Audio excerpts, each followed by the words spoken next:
Oh.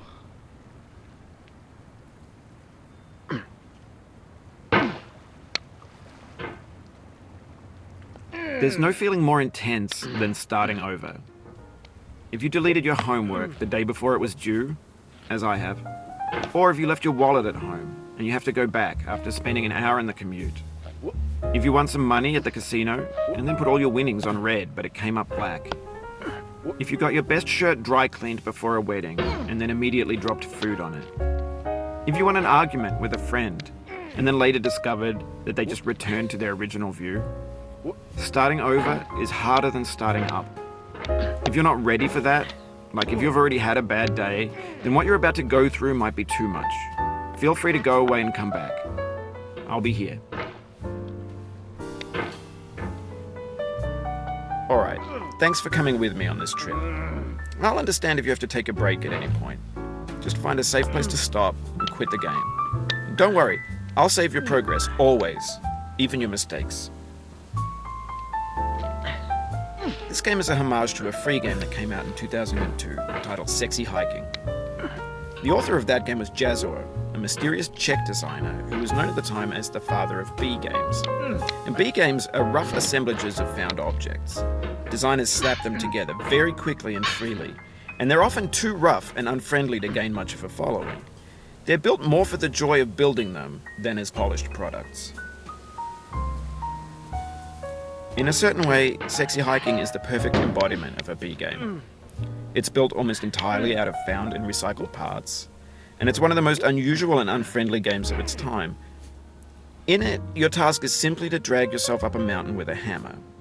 And that act of climbing, in the digital world or in real life, has certain essential properties that give the game its flavor. No amount of forward progress is guaranteed.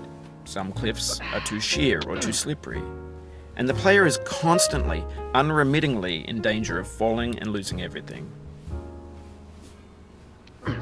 Anyway, when you start Sexy Hiking, you're standing next to this dead tree that blocks the way to the entire rest of the game. It might take you an hour to get over that tree, and a lot of people never got past it. You prod and you poke at it, exploring the limits of your reach and your strength, trying to find a way up and over. And there's a sense of truth in that lack of compromise. Most obstacles in video game worlds are fake. You can be completely confident in your ability to get through them once you have the correct method or the correct equipment or just by spending enough time. In that sense, every pixelated obstacle in Sexy Hiking is real. The obstacles in Sexy Hiking are unyielding, and that makes the game uniquely frustrating. But I'm not sure Jazzuo intended to make a frustrating game. The frustration is just essential to the act of climbing, and it's authentic to the process of building a game about climbing. A funny thing happened to me as I was building this mountain. I'd have an idea for a new obstacle, and I'd build it, test it, and it would usually turn out to be unreasonably hard. But I couldn't bring myself to make it easier. It already felt like my inability to get past the new obstacle was my fault, as a player rather than as a builder. Imaginary mountains build themselves from our efforts to climb them, and it's our repeated attempts to reach the summit that turns those mountains into something real. When you're building a video game world, you're building with ideas, and that can be like working with quickset cement. You mold your ideas into a certain shape that can be played with, and in the process of playing with them, they begin to harden and set until they're immutable, like rock. And at that point, you can't change the world. Not without breaking it into pieces and starting fresh with new ideas. For years now, people have been predicting that games would soon be made out of prefabricated objects, bought in a store and assembled into a world. And for the most part, that hasn't happened, because the objects in the stores are trash. I don't mean they look bad or that they're badly made, although a lot of them are. I mean they're trash in the way that food becomes trash as soon as you put it in the sink. Things are made to be consumed and used in a certain context, and once the moment is gone, they transform into garbage. In the context of technology, those moments pass by in seconds. Over time, we've poured more and more refuse into this vast digital landfill that we call the internet. It now vastly outnumbers and outweighs the things that are fresh and untainted and unused. When everything around us is cultural trash, trash becomes the new medium. the lingua franca of the digital age. And you can build culture out of trash. But only trash culture. B games, B movies, B music, B philosophy. Maybe this is what digital culture is. A monstrous mountain of trash, the ash heap of creativity's fountain. A landfill with everything we ever thought of in it. Grand, infinite, and unsorted. There's 3D models of breakfast, Gen X's fanfic novels, scan magazines, green screen Shia LaBeouf, banned snuff scenes on LiveLeak. Facebook's got lifelike bots with unbranded adverts and candid shots of Kanye and Taylor Swift mashups, car crash epic failed GIFs, Russian dashcam vids, discussions of McRibs, discarded, forgotten, unrecycled, muddled, rotten, untitled. Everything's fresh for about 6 seconds, until some newer thing beckons, and we hit refresh. And there's years of persevering, disappearing into the pile, out of style, out of sight. In this context, it's tempting to make friendly content that's gentle, that lets you churn through it but not earn it. Why make something demanding if it just gets piled up in the landfill, filed in with the bland things?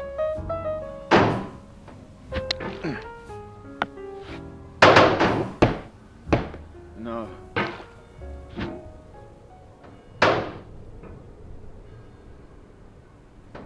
What? What? What? What? No.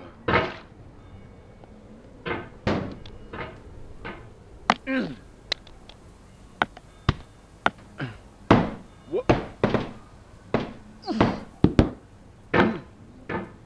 Oh, you just lost a lot of progress. That's a deep frustration, a real punch in the gut. Oh, no. Oof, sorry about that.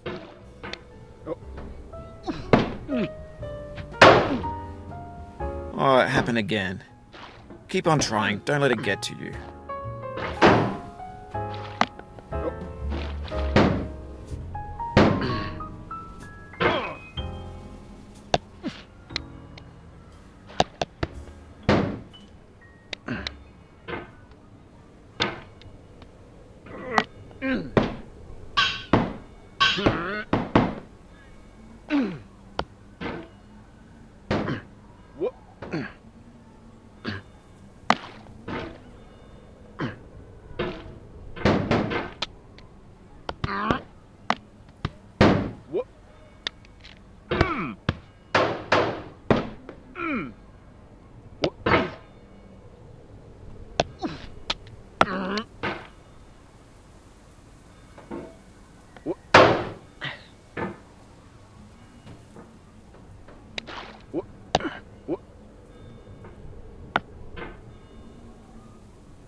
This thing that we call failure is not the falling down, but the staying down.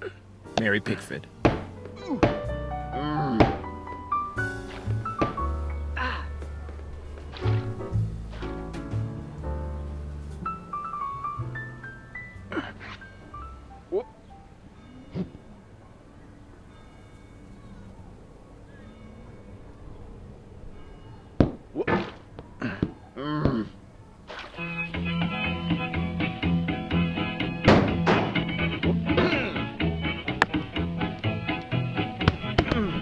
Get nasty over there, boy.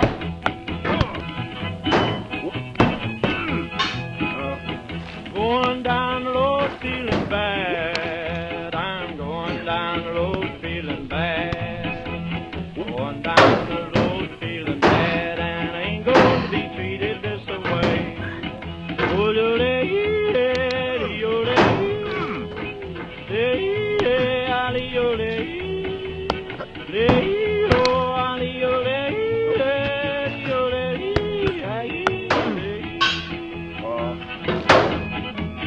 Play them blues that won't play.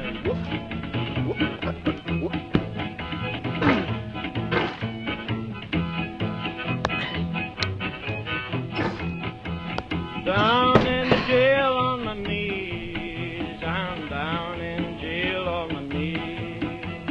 Down in jail on my knees, and I ain't going to be treated this way. They feed me on cornbread and cheese. They feed me on cornbread and cheese. They feed me on cornbread and cheese, and I ain't going to be treated this way.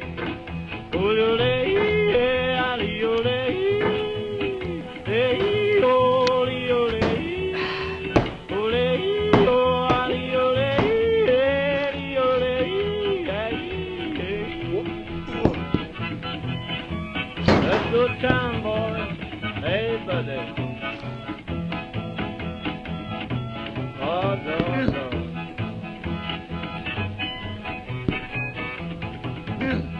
$10 shoe fits my feet. A $10 shoe fits my feet.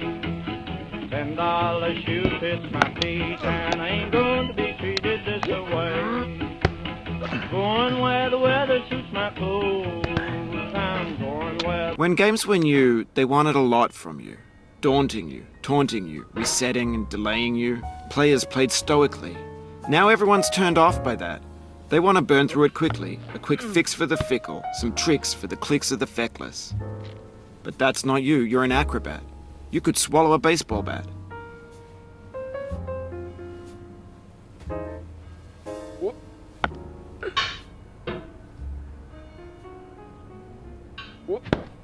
Now I know, most likely you're watching this on YouTube or Twitch, while some dude with 10 million views does it for you, like a baby bird being fed chewed up food.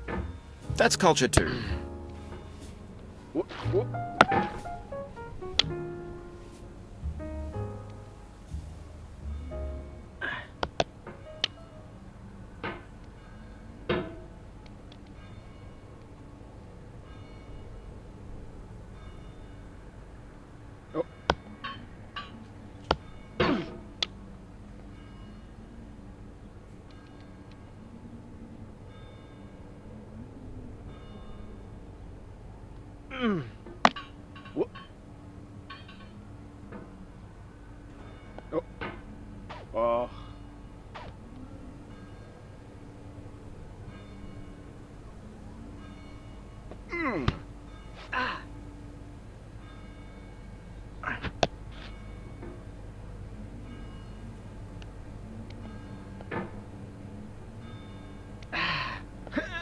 But on the off chance that you're playing this, what I'm saying is, trash is disposable, but maybe it doesn't have to be approachable. What's the feeling like? Are you stressed? I guess you don't hate it if you got this far. Feeling frustrated? It's underrated.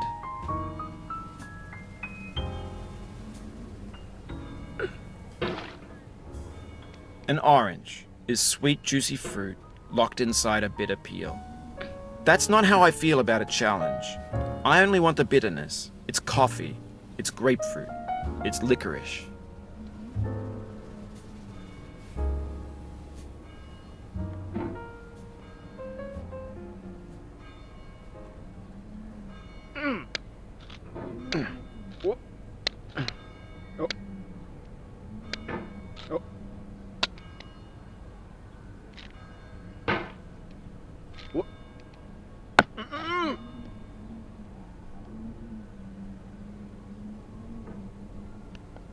No. The soul would have no rainbow had the eyes no tears. John Vance Cheney.